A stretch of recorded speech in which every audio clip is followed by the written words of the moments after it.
Hi, this is Scott Garibay, and today we're going to talk about what constitutes a world strand from an external world to Dungeons and Dragons.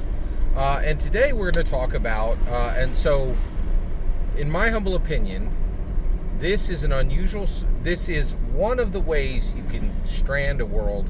You can put spin a strand, a line between an external world to Dungeons and Dragons, and that is with a parallel rules cohesion. Parallel rules cohesion. And I'll give you an example of when this happened. So back in 1995, we received the Dragonlance Saga game. Okay, the Dragonlance Saga game. All right, and it was freestanding. You actually did not need any Dungeons & Dragons hardback to play it, but it was an official Dungeons & Dragons game, okay? Now, it was incredibly unique. One, the entire game took place in Dragonlance. So it was not, so if you get, back in the if you bought the DMG, the PHB, and the MM in 1995, you could run in, Mystara, you could run in Forgotten Realms, you could run in Dark Sun, all these different places, right? You could run in Spelljammer, all these different worlds, and you could do your own custom world, right?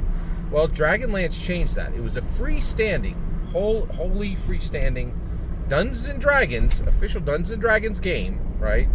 That you could use to run in Dragonlance and Dragonlance only, okay? Now, what was interesting is it was diceless. It was unique in so many ways. So, right? So, one, it was unique in that it was a locked setting, but it was also a freestanding game. You did not need the PHB, you did not need the DMG, you did not need the MM, which is truly incredible. Okay.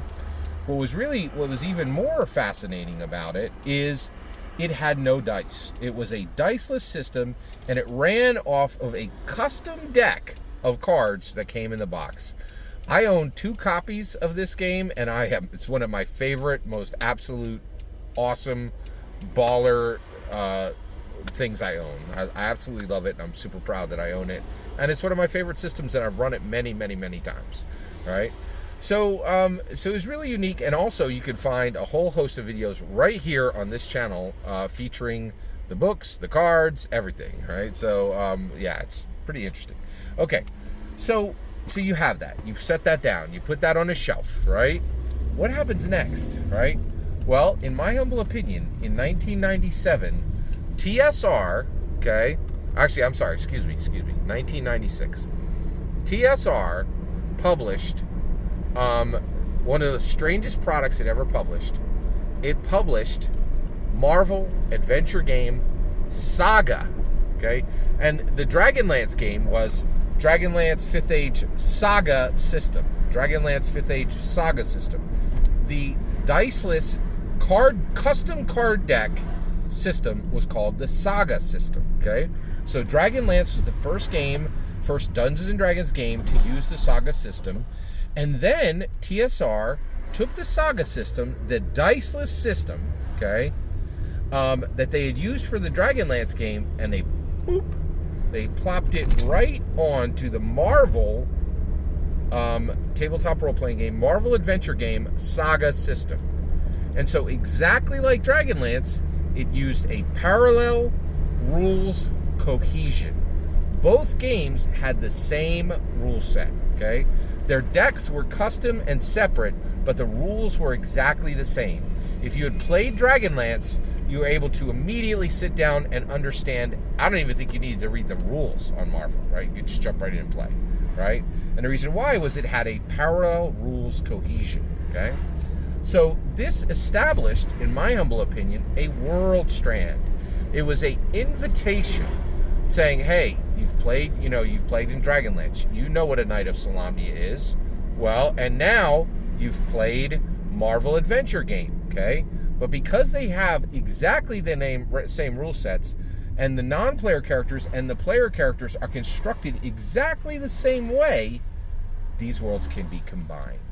We are inviting you to combine them through a parallel rules cohesion.